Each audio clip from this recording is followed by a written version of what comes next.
to my cluttered garage. I'm really glad you're here. A place where we can laugh and talk and days are filled with cheer. The clouds and sun may come and go, but one thing's always clear. Welcome back, my friend. You know I'm really glad you're here. Yeah. Hey, welcome back, my friends. I am really glad you're here. Today is June 3rd, 2024. Live stream number 162. It's the day before Anne's birthday. So happy birthday, Anne, who was out hanging clothes up, so she probably doesn't even hear me. Anyway, welcome. Welcome to live stream number 162. I'm here in the barn. It's a nice evening. It was pretty hot and humid today. Probably not so bad, but I was out working today, and I was pretty hot because I started my day off cutting down four poplar trees. 4 poplar trees growing out of one stump. So it was a cluster of poplar trees. Now that's how I started my day off, and it got hot quick. And plus, I wasn't really prepared to do that today. Here's the thing. Here's what happened. Here's what I'm talking about. Listen, come close. So I got a carport to park the equipment in. Big dream was we're going to build a pole barn, and that would be great. I had grand plans for a pole barn for all the equipment on one side, and off the pole barn a nice lean-to to park at least one car and the truck. Great plans, but that all costs money. So we, I hate having the equipment sitting out in the sun and the rain and the snow and the heat and the cold. And the cold you can't help, and the heat you can't help. But the elements coming down, we hate that because it does wear out your equipment faster. So I settled. I compromised. We had that Harbor Freight portable garage for the lawnmower and the golf cart, which worked out great. But small, it's pretty small. So I got this deal on Facebook Marketplace. That seems to be my go-to place, right? And I recorded some stuff today, so you'll probably see a video on this tomorrow or the next day. Good old Facebook Marketplace. Carport. And what they are is, I'll show you here in a second. What they are, though, just basically a metal frame and some metal roofing that kind of wraps around. I was never a big fan of these things because, they look nice. I have to say it looks nice, but the roofing is laid horizontally instead of vertically, so that's kind of weird. The little ribs there catch water, but I guess it doesn't matter. It'll just sit there and then it'll dry up. But anyway, I was never a big fan of the look, but it doesn't look bad, and you see them all over the place. A lot of RVs have them. So we found this one on Marketplace, 23 feet wide, so a 23-foot opening, 21 feet deep. And now our 2-car garage at the other was 24 by 24. With all the stuff in it, it was like 4 by 12 in the middle there. But anyway, empty, it was 24 by 24. Of course, it had a 16-foot garage door, so you only had a 16-foot opening. So this is 23 feet wide and 24 feet deep, and it's open on both ends. Of course, I can only access one end because of the way there's a curbing here, the way the concrete was poured. But the tractor fits in there. I'm going to be able to finagle equipment in, stack it as needed, stack it so many deep. So that's going to be nice. It's going to be nice, and there's not an easy way to switch the camera here, but I'll do it for you. I'll do it for you. I turned off the camera. I've got to go to these settings. I have to go to settings. I have to go to camera. I have to go to front-facing camera. I have to go to rear dual camera. Back triple camera. What does that even mean? Let's try it.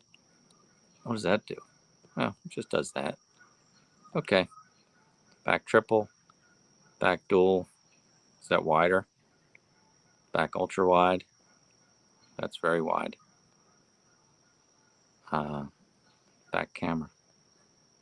There it is. Anyway, there's the carport there with the Jeep in front of it. The opening is on the other side. So where the Jeep is, you would not be able to back under that because there's a poured concrete curb there that's about a foot tall, a foot high. So that carport's sitting a foot higher than the Jeep. So you enter from the back, which is what I wanted. You can see the tractors in there and with the wood chipper on and the forks. So it's good. It's out of the weather, and I do like it. Let's go back to my face.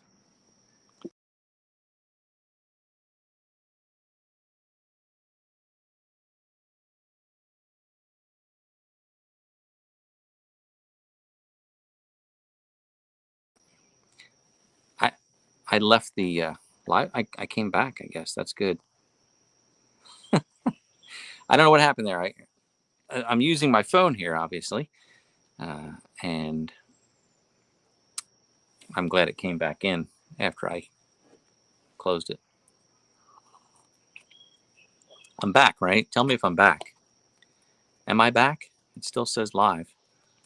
I see Watershed says oops. Chef Head Ed says whoops. Am I back? I'm gonna wait for you to tell me I'm back. All right. Yeah, new comments here. Thank you. Thank you. Boy, that was. So Barry's asking, was this carport something you installed, or did you have it installed for you? Barry, man, you're going to kill my video, letting out the secrets of my video that's going to come out.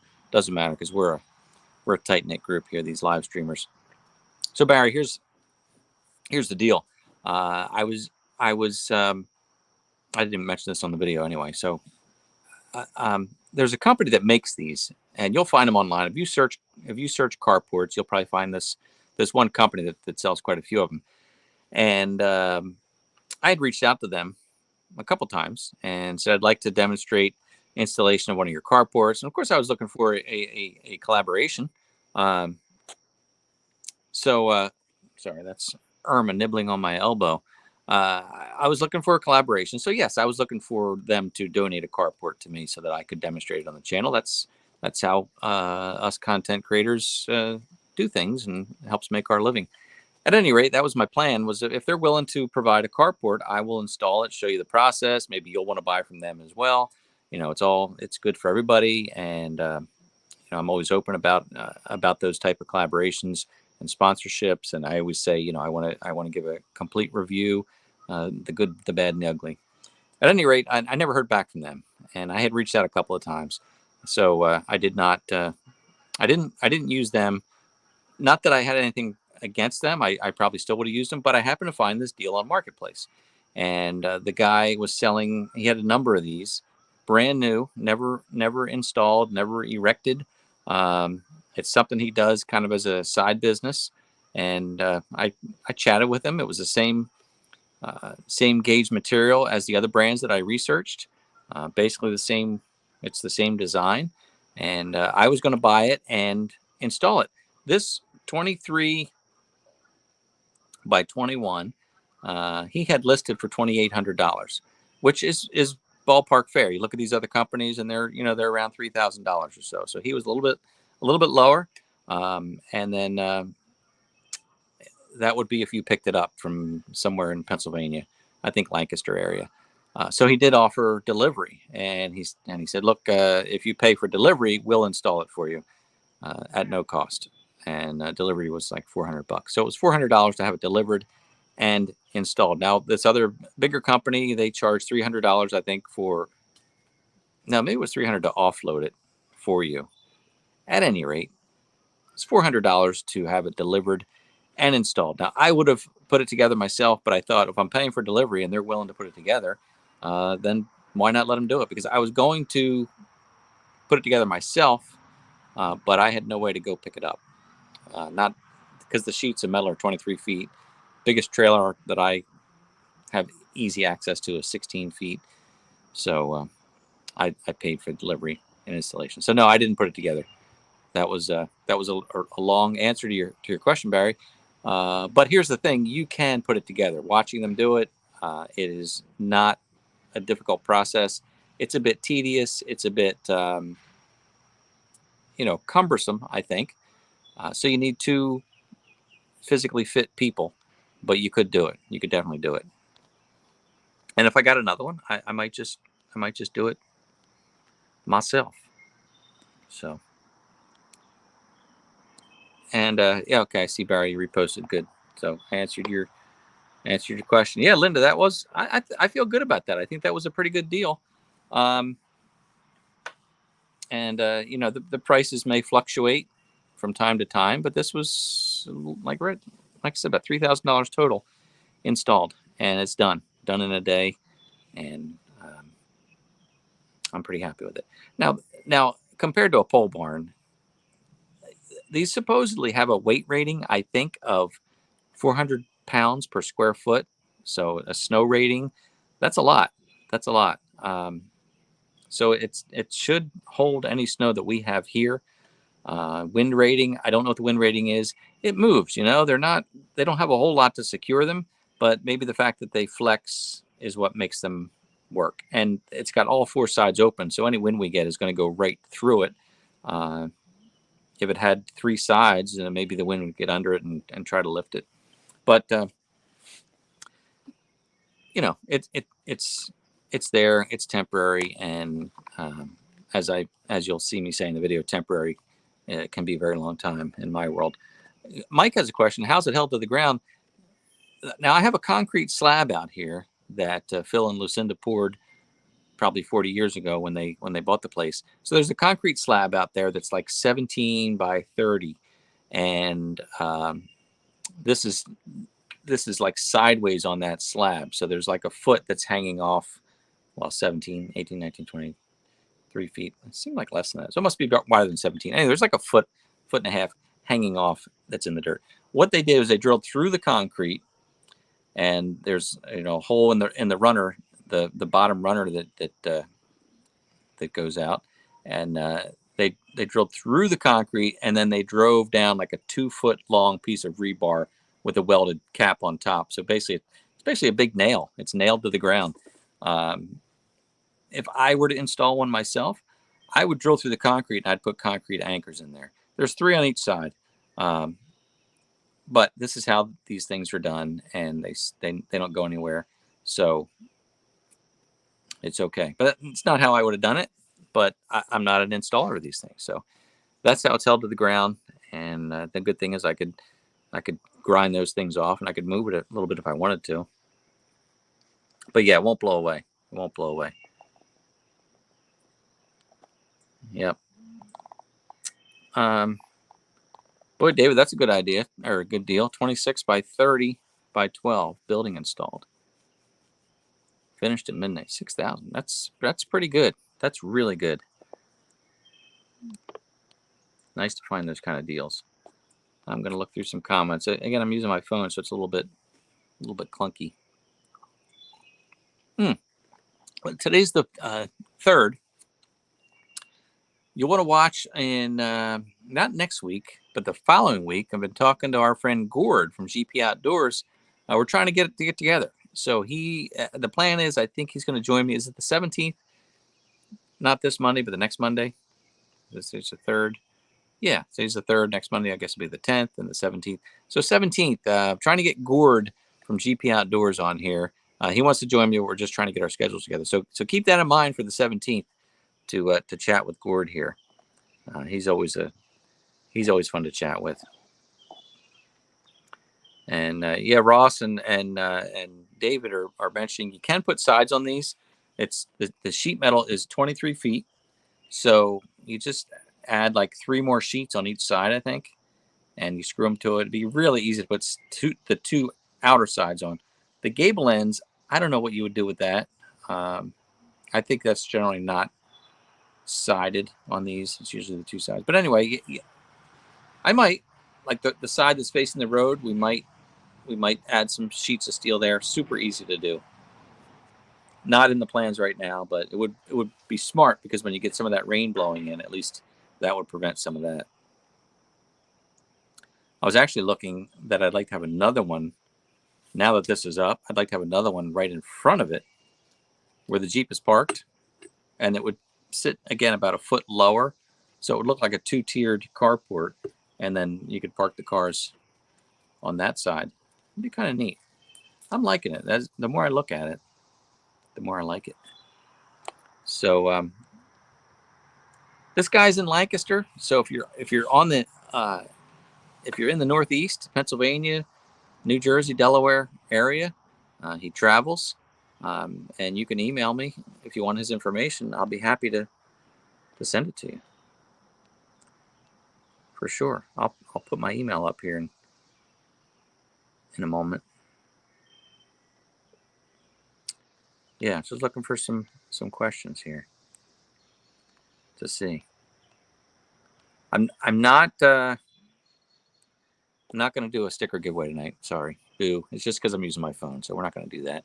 I didn't mention, as I normally do, that if you're watching the live stream for the first time, I want to welcome you and ask you to please say hi in the live chat.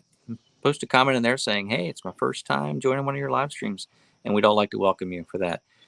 There may be some new people on here tonight because, funny enough, did you see that video I posted of the Ring doorbell camera with the black snake crossing in front of the door before I walked through the door? Big old black snake. Anyway, and he was fast.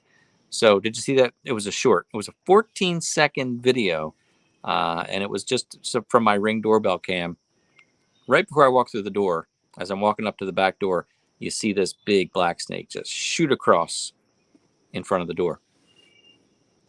Well, oddly enough, that video has gotten the blessing of the almighty algorithm and has now 200,000 views, and about 200 subscribers have joined the channel thanks to that video. So if you're new here, or if you saw that video and subscribed to the channel, I want to thank you for that and welcome you.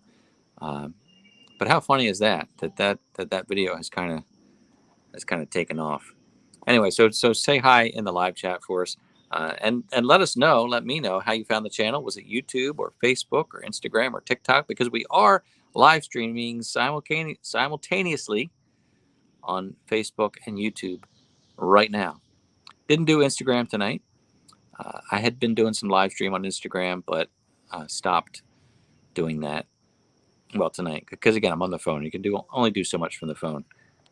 I mean, you got to admit, this is pretty impressive right now for being the phone. And just a reminder, we do this on Mondays, 7 p.m. to 8 p.m. this time right here, Eastern time. And I know I say this every summer, and I'm sorry for repeating myself. I always think about taking a break from the live streams in the summer, and you've all been supportive, saying, "Hey, do what you got to do," because summertime. Look how beautiful it is. It's 7:20 at night. The sun is bright, and we have long days, and we're all doing things late into the night. So I appreciate you being here. That's really generous of you to take your time and come here. There are at least 50 of you here right now that I see. And that's really nice of you to come back week after week. So I always toy with the idea, though, maybe we'll pause this for the summer and come back in the fall. And then I never do it. Then I just keep doing them. So there will be a few days, though, that we have to take off. We got the Bluegrass Festival at the end of the summer, Labor Day weekend. So I'm not sure, but I doubt I'll be streaming on that Monday. Maybe I will. I don't know. See, I'm so committed to doing these that it's hard to not do it. I didn't do it last week. It was Memorial Day. I do hope that you had a good Memorial Day. I hope you were able to attend some Memorial Day services in your community.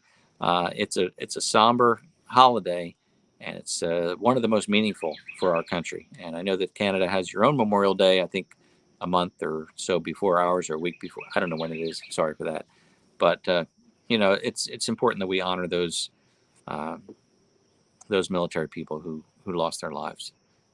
Anyway, it's a somber holiday, and it's an important one. So I hope you had a good one. I will ask you to click the thumbs up just because it's in my notes here. So that's that. Let's go back to some comments and see what's going on. Hey, the flowers are the wildflowers and the sunflowers are really coming in. Now, no flowers, but the plants themselves are a good 3 inches tall. The sunflowers are probably 6 inches tall. So everything's coming in nicely. We've still not watered them at all. Now, I don't know if we're going to get away with not watering them at all, but we've been fortunate to have little spritzes of rain here and there, and they're just doing great. So we've never watered the wildflowers or the sunflowers, and they're doing really well. The garden I have watered. I've got 5 tomato plants, which I know is a lot, 4 pepper plants, and a bunch of herbs that Ann planted, and 5 rows of corn, 5 rows of sweet corn. Remember, I was saying I didn't ever have much luck with sweet corn. My brother sent me some sweet corn and some fertilizer, which I have not actually used the fertilizer yet. It's a mixed type of nitrogen, but I did use the 10-10-10 granules because corn apparently needs a lot of fertilizer. So last week, when the corn was about 4 or 5 inches tall, I took the granulated fertilizer and I just poured it, sprinkled it along the bottom. And you have to be careful not to burn the roots, but sprinkled it along the bottom so that the water will soak in and it'll get the fertilizer that way. So I'm hopeful that I will get some actual good corn this year. I've always been able to grow it, nice stalks, but it's never really produced the vegetable. The ears will come out and they're little tiny kernels, or not too good. So this year we're going to try. But the garden we've watered looks great. The oak tree that we transplanted from the other property, which is 5 feet tall, I was worried that it wasn't going to make it because when I transplanted it, it didn't seem like it had a lot of root. And I know that a 5-foot oak tree would have a pretty big tap root. But it is surviving. We've been watering that and fertilized that. It's got leaves all over it. So hopefully it's hanging in there. It's taking root, and next year should really be good for it. So I'm happy that that's going. Thank you, Chris, for not faulting me. By the way, Chris, thinking of you and your wife and Jet. I know you shared that Jet, the Labrador, had gone through a tough time. So last I noticed, I think he's improving. So I haven't checked in with you. I'm sorry for that, but I have been thinking about you.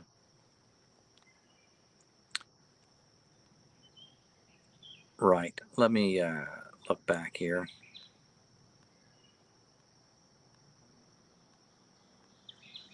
Right.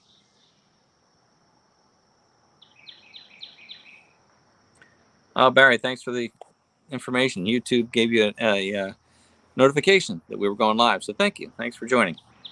Appreciate that very much. That's the beauty of subscribing to a channel, is that you'll get these notifications when we post a video or when we go live. So it's important to subscribe. It's very important to subscribe. It's very important to watch the videos. Words from a content creator. No, it really is. For those of us that are trying to make a living creating content, and it's a lot of work. All you have to do to support us, your favorite channels, is watch the videos. That's all it takes. Just watch them. Go one step further if you want. When you see a video, and click the thumbs up. Go one step further yet and comment on the video, because the algorithm likes to see engagement from people. And I don't really push that. I ask for that in the videos, but I don't really push it because I like people to like videos on their own. Sometimes you need a little reminder, like, oh yeah, I should like this video. Physically click the like button. But I never want people watching or liking or commenting for any other reason than they really enjoy what they're seeing. And there is our friend Gord right now. Gord, how are you? I just informed the folks that we're trying to get together, you and me, to join here a live stream. I believe June 17th is what we were talking about, which is the Monday after next. Correct me if I'm wrong on that. But anyway, Gord, I hope that all works out. That's the plan as of right now.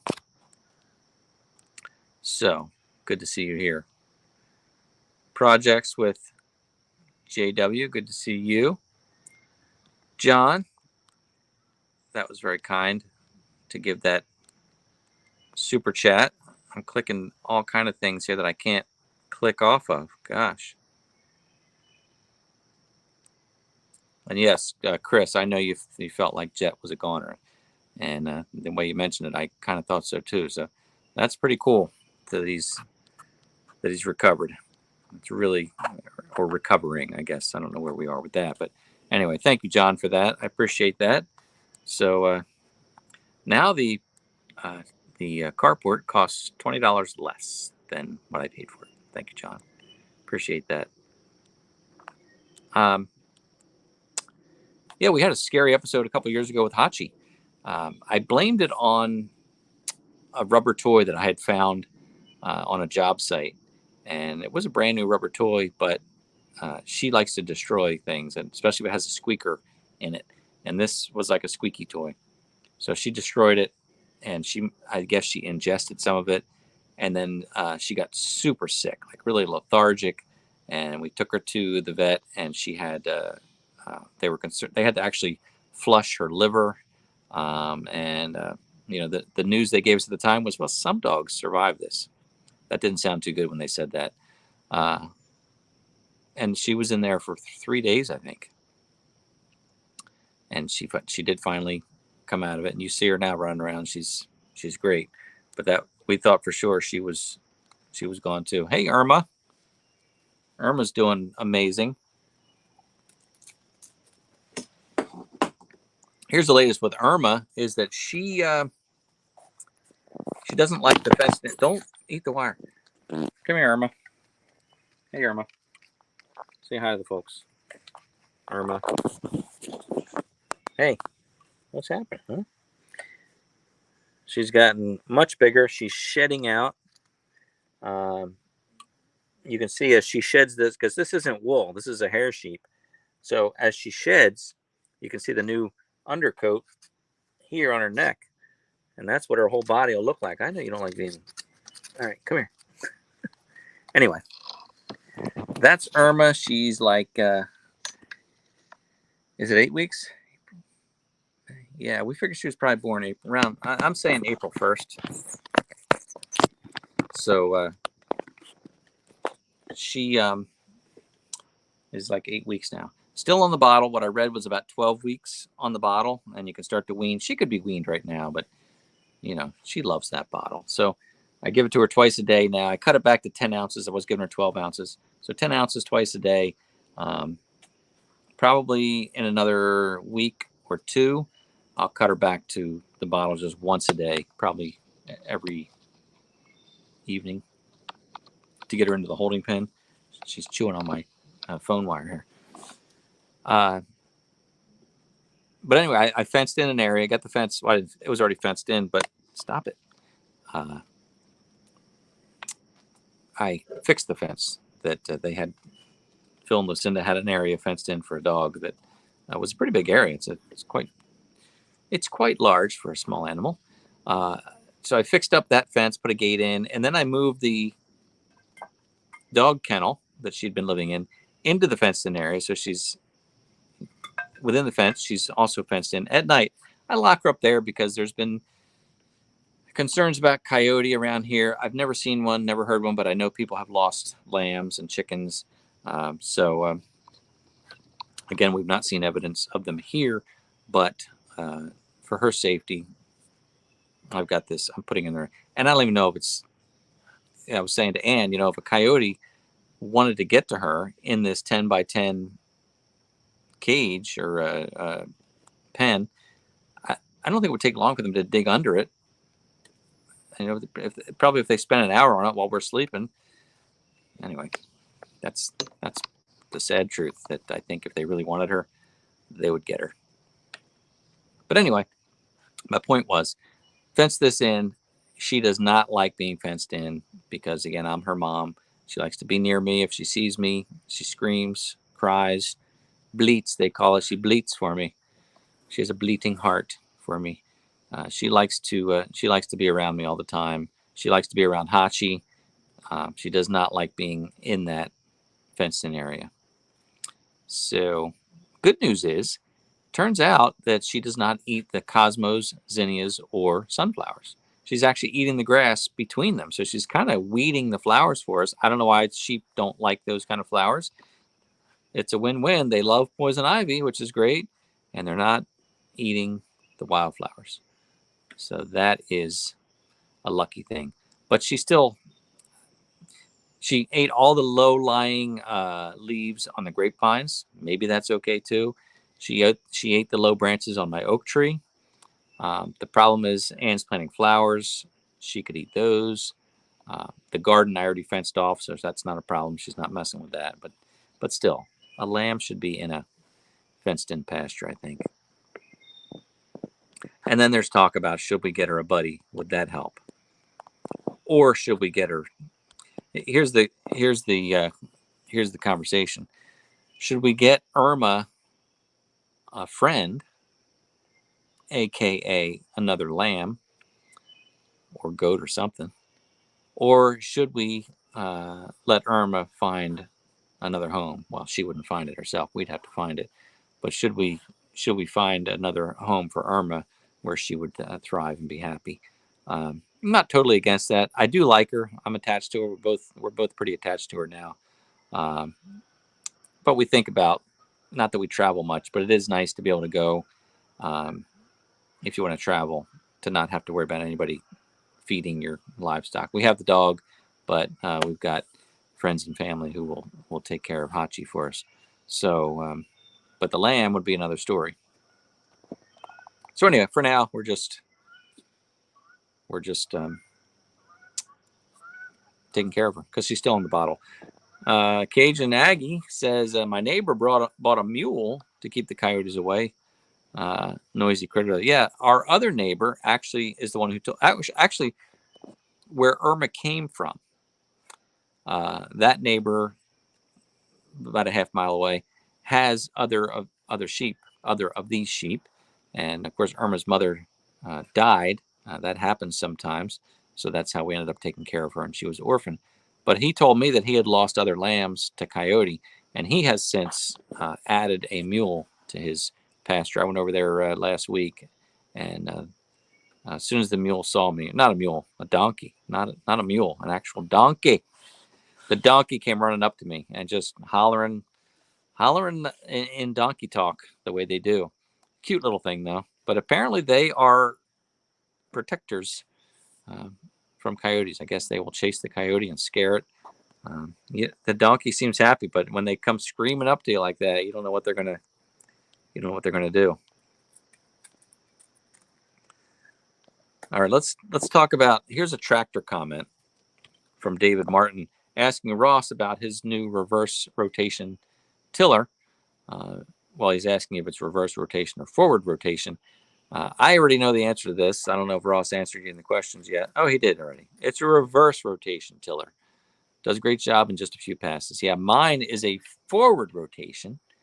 I think had I been a more savvy shopper or even knew that there was a difference when I bought mine, I would have wanted a reverse rotation tiller. Just to me, it seems more logical to me that the tractor's moving forward and the tiller would be moving reverse as the tractor moves forward. So it would really like churn things up. And it just kind of made sense to me. However, my dealer ordered a forward rotation tiller because that was their recommendation. I didn't even know there was an option when I bought it. And he had said that forward, he liked it because it doesn't bog down the tractor potentially as much. You know, the reverse, the tractor's fighting it. And the other thing I do like about it is if you hit a rock or a piece of debris that's under the ground, the forward rotation will tend to bounce over that, where reverse could actually draw it up into the machine and, you know, jam it or shear the pin or something like that. But now that Ross has a reverse rotation tiller, he can tell us all about it, all about reverse rotation versus forward rotation. Bottom line is they both work, and they work really well. The one thing my dealer told me was that reverse rotation does better on the first pass. And like Ross said, just a couple passes does a great job. With the forward rotation, I find that, you know, the first pass, it might just cut through the surface. Second pass goes a little deeper. I have to hit it several times. And that tends to, it's not a problem because I'm not tilling acres and acres. So I usually hit it 3-4 times anyway to break things up. But reverse apparently does a better job on the first pass. So Chev Head says we should get an alpaca. Our neighbors have our neighbors have llamas. What's the difference between a llama and an alpaca? They seem similar. Do you have to shear a llama or an alpaca? Again, what I like about Irma is she's a hair sheep. I don't want to get involved with shearing sheep anymore. We've been there and we've done that. And it's a hassle to either find somebody to come to your place to shear your sheep, or you have to. There was a time when I had to load up my sheep and bring them to a community shearing event, which was in a way fun, but also a lot of work. So I don't want to get involved with shearing. I don't know if llamas or alpacas do that. Again, what's the difference between a llama and an alpaca? They both have those long necks, right? Yeah.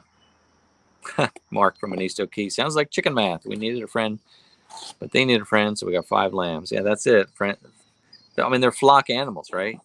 They do well in a flock. And Irma, it's not her fault. She sees us as her flock, and she wants to be with us.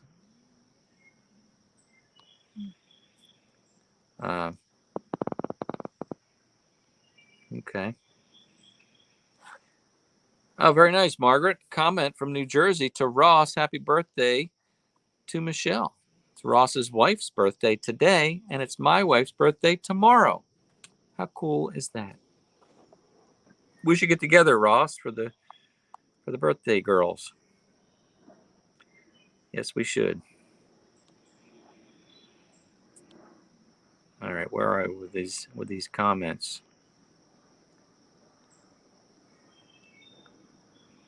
Yeah, Mike, same thing. Didn't know there was an option for forward and reverse. Yeah, I was not very educated. I just knew I wanted to tiller, but I'm happy with it.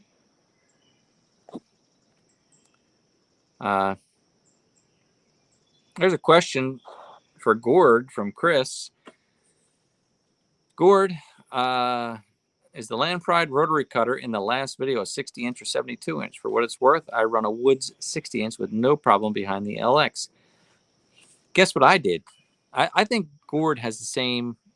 I think Gord and I bought the same Land Pride finish mower. Is that what you're talking about? You talking about a finish mower or a rotary cutter bush hog type thing? Well, I'll continue with my comment regardless. I know that Gord had a 60-inch Land Pride finish mower, 3-blade finish mower, because I bought the same one. LP 1660, something like that. You're talking about a brush hog. I see. Thank you. I'm still going to finish my story. Thing is, my 60-inch finish mower, I sold it. I sold it this spring because we got the flail mower, which I always wanted to have, 60-inch flail mower, and I've got the bush hog, the actual brand name bush hog, which is only a 48-inch. But I got the bush hog for whacking down small trees and stuff like that. I used it back along the creek last year to clear the trails. Worked great. Got the flail mower for doing a little more finish in the meadow and trails and things like that. No need for a finish mower for me anymore. Initially, I bought that finish mower thinking I was going to use it in place of a lawn tractor or lawn mower. Not the case, because the tractor is too big to maneuver around the yard. It's just too much for a yard. So I didn't use it for that. I ended up using it more as a bush hog than a rotary mower, and it's not made for that. So that's why I got the bush hog. And this year I said, let's get rid of the rotary mower. I have one regret about selling the finish mower this spring, because I've got the, like I said, I've got the rotary bush hog, I've got the flail mower, and I had the finish mower.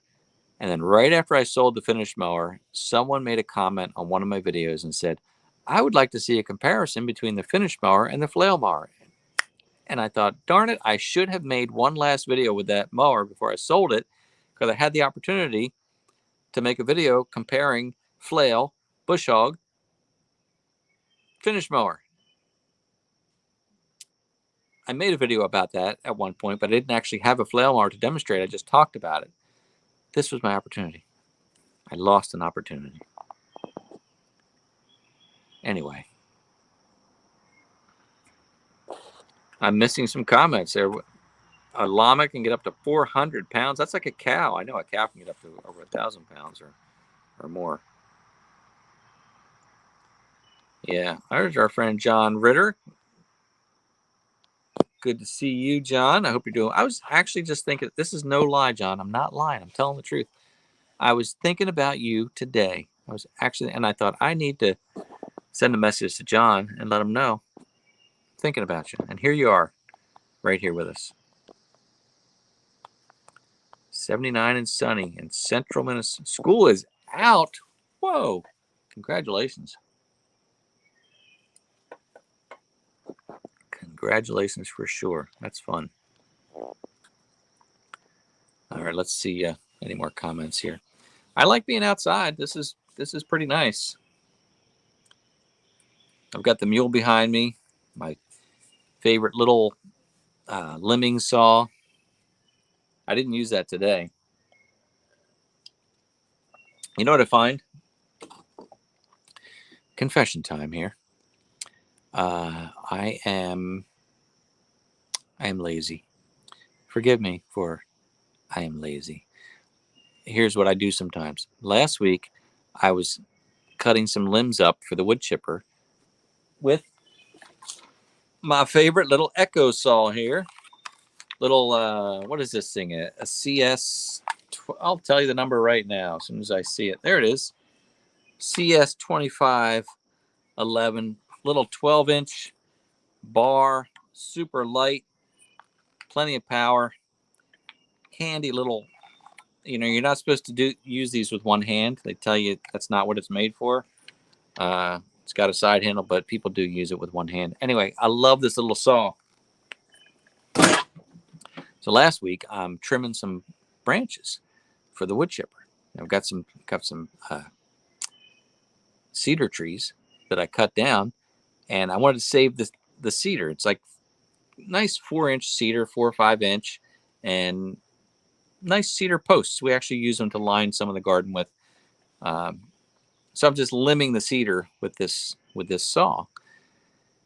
And then there's another tree, a gum tree that I need to cut down. And the gum tree was probably like 8 inches in diameter. So I tried to cut it down with the little saw because I'm lazy and I didn't want to go in the barn and get the Husqvarna 20-inch saw because it's heavy and I had to walk. I didn't want to do that. So I tried to cut it down with the little saw. And that just dulls the saw. It didn't work. So I had to end up going to get the Husqvarna. Anyway.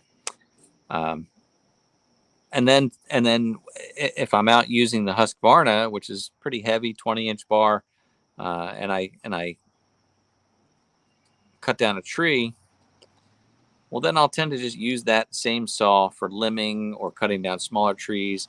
And then it's just heavy and you get tired. And like if I would just take a moment to go get the little saw, even if it's there, even if I'm out with the mule and I've got both saws with me, I just tend to use the one that's in my hand because I don't feel like going back to wherever the other one is and get it and start it up. I have no excuse other than I'm lazy at moments, at certain times.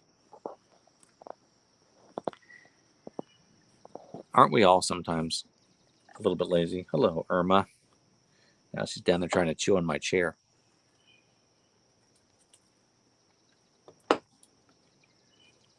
She does. Now, the thing about tugging on my shoulder or my sleeve, the thing about lambs, sheep, they're not trainable like dogs. You can't housebreak a lamb or a sheep. They either have no bladder or bathroom control, or they just don't care because she will just stand wherever she is, right next to me right now, and just go to the bathroom. They're dirty animals. If you have a nice area for them to sleep with straw all laid out, they will go to the bathroom right where they sleep. I guess they'll stand up at least, so they're not they're not lazy like I am. At least they'll stand up.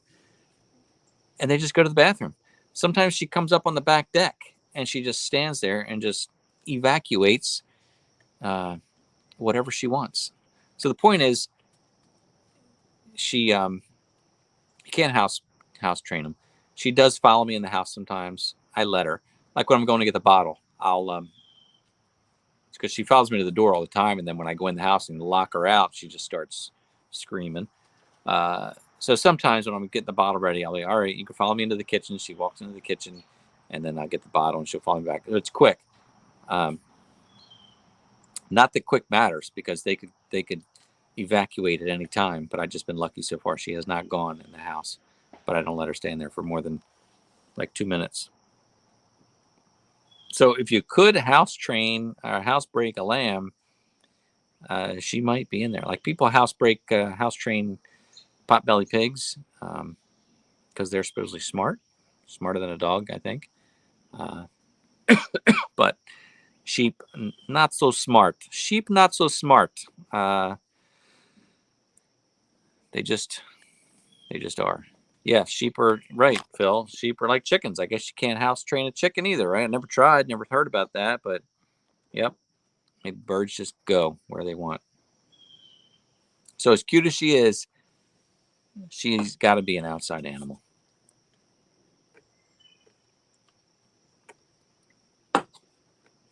She was also, as I was sitting here in the garage earlier, there was a box on the floor, and she was just going after it like she was not really pawing it, whatever you call that, because she doesn't have paws. She has hoofs. So she's hoofing it. And then she was trying, like she was biting on the flat card. But then I realized the words on the cardboard, she must have thought that was some sort of something she could forage and eat. So I flipped the cardboard over, and then she stopped. So she was, whatever their eyes see, they see differently than us. And she saw that as food. I see, yeah, they can wear a diaper. We've had that before. You've seen that, I'm sure, Margaret. But we did have an orphan lamb years ago, decade ago or more. And you can put a baby diaper wrapped around. It's cute. It's cute to see a baby lamb in a diaper. Don't get me wrong. But it's also gross. And we're not doing that again. So I saw a comment. Thank you, Gord. The Steel MS261, 18-inch bar, 11 pounds, big torque. You can walk through the forest all day carrying it and cut anything in the forest. I was looking at that, Gord. I was looking at it because earlier this spring, actually last winter, my Husqvarna just would not start for nothing. Couldn't get it going. The little primer bulb, I could tell it was not sucking up the fuel. So I thought, oh, I've got a cracked fuel line, which I've had before. The fuel lines deteriorate. It was kind of a pain to take apart last time. That might have been my other saw, my 450. But anyway, I thought, I got to go through that. Easy fix, relatively cheap fix, but I just thought maybe it's time for a new, real good saw. My nephew let me borrow an old Steel and had a broken handle, but it still worked really well. Ultimately, the handle broke more, and then the throttle got stuck wide open, so I stopped using that. And then I started to mess with my Husqvarna, and I actually got it to prime. It's been running great all summer. I do love the Husqvarna 455 Rancher. It's a good saw. I don't know how much it weighs. 11 pounds. Maybe that's good. Maybe it's more than that. I don't know. What is the somebody do a quick internet search? What is the 455 weigh? The Husqvarna 455 with a 20-inch bar. Is 18 enough? Can you put a 20 on the MS261, Gord? Because I feel like I would like a 20-inch bar. I feel like I've had the 18 on the Husqvarna 450, and then I got the Husqvarna 455 with a 20-inch bar, and I think I like the 20. Remember what happened to the 450, the Husqvarna 450 in one of my early videos? Remember that? I put it in the hopper, the wood chipper, and forgot it was there and turned on the wood chipper. Remember that? And that was the end of that saw. Orange chips flying out of the chipper. Anyway, MS261. I've thought about it. I have, and it's probably a good idea. but the 455 is getting me through this summer. Yep.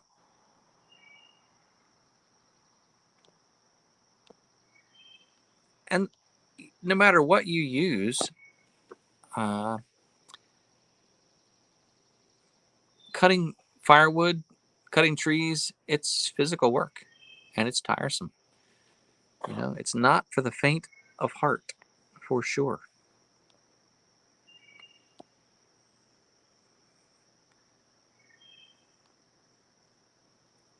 I'm not sure what's Husky Bob say. I see Mark has the 455. I like that saw. I really do.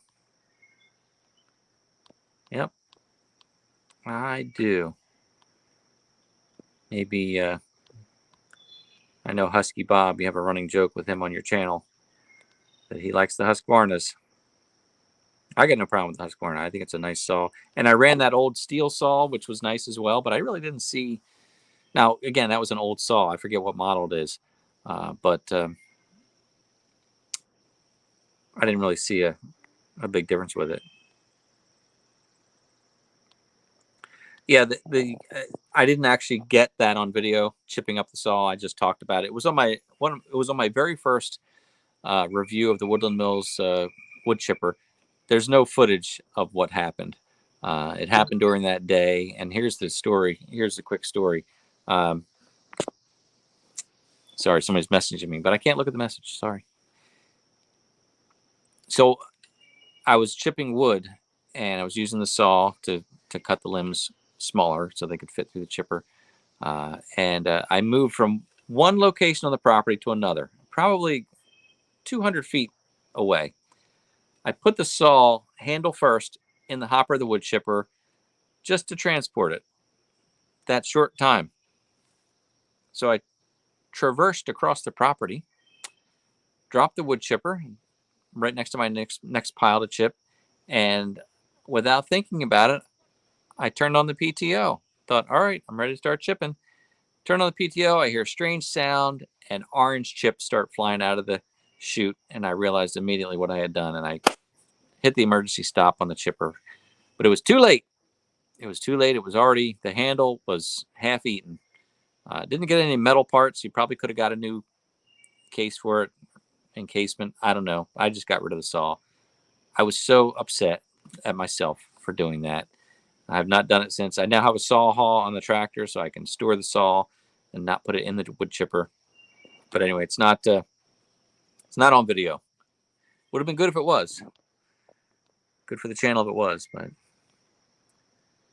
right. Okay, so Chris, thank you. I guess you're talking about the 455, 13.2 pounds on the Amazon description. That extra 3 pounds can make a difference.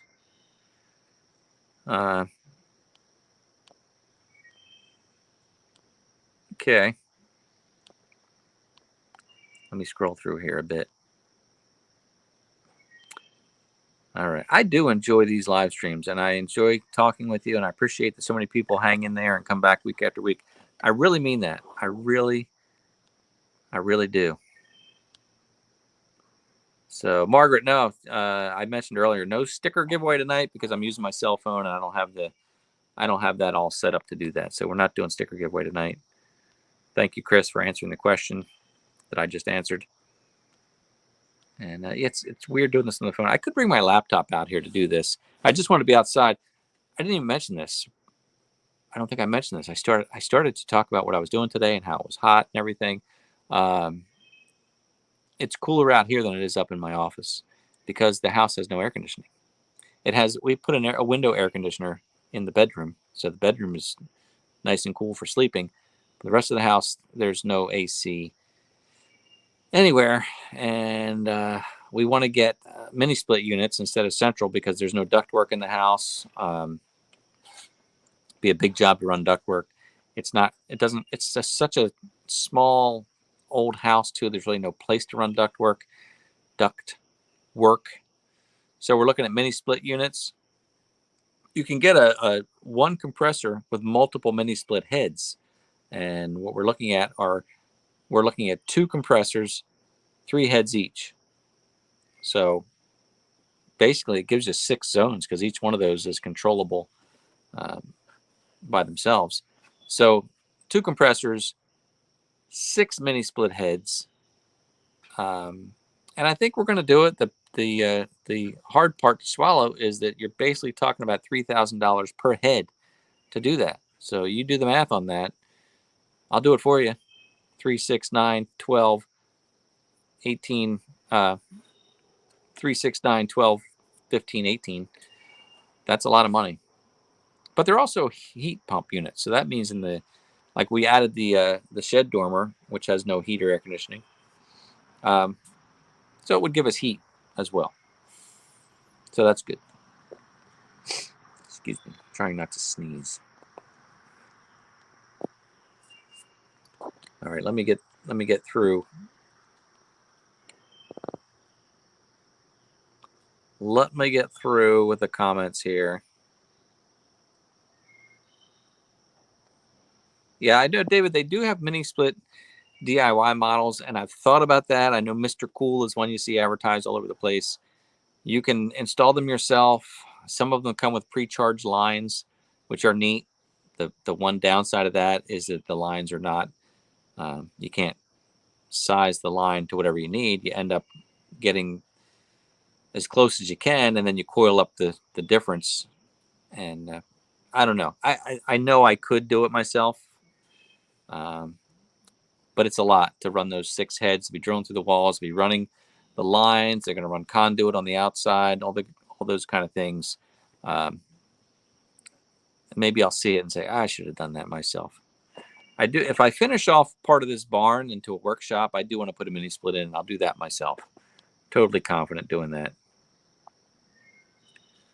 And you're right, Gord. I believe that the quote I got included a rebate. So thank you for that. But I think the quote I got included a rebate. We got a rebate for installing our wood stove, which was fantastic because that was an expensive project. You think a wood stove would be like almost nothing to do, but that was like a $7,000 project between the cost of the stove, adding the chimney liner, doing the hearth. Anyway, we got a significant rebate on our income tax because of installing the wood stove, which met certain EPA requirements. So it was good. It was really good. I don't want to say much about that. It was just good. It was just good because it has to do with, I don't know. I guess it's about the EPA and clean burning wood stoves and this and that. So, oh, Chevhead Ed. I wish I had the picture to show. Chevhead Ed went to Graceland, and he went to the pole where I think it's the same pole where I stuck my sticker, and he took one of my stickers, he stuck it up high on the traffic pole right in front of Graceland, and he sent me a picture of it, and I thank you so much for that. That was so fun to see. I don't know that was the same pole. Maybe there's multiple poles with stickers all over them. It's like a thing that people do at Graceland. So I'm just curious if mine was still there somewhere, or if it was buried or peeled off or whatnot. But anyway, he was smart. He took my sticker and he stuck it up nice and high. So our goal, not really even a goal, we just said, why don't we go back to Graceland every 5 years? Because we had gone 5 years ago, and then 5 years later we went again, just because I'm weird and I wanted to go again. We had a good time though, because we saw a lot more the second time. And then we said, why don't we come back every 5 years? So maybe we will. I guess the next time would be, when did we go? 23? No, 22. I don't know. Doesn't matter. We'll look at the math, but I would like to go again. Yeah, Mr. Cool. There you go.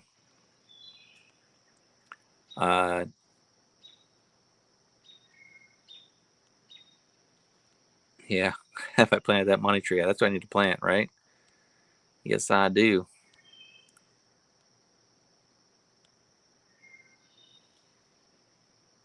Oh, nice idea. Talk to Mr. Cool about a collab. Nice. Have to keep that in mind. Still, the house is a pretty big deal to do six heads.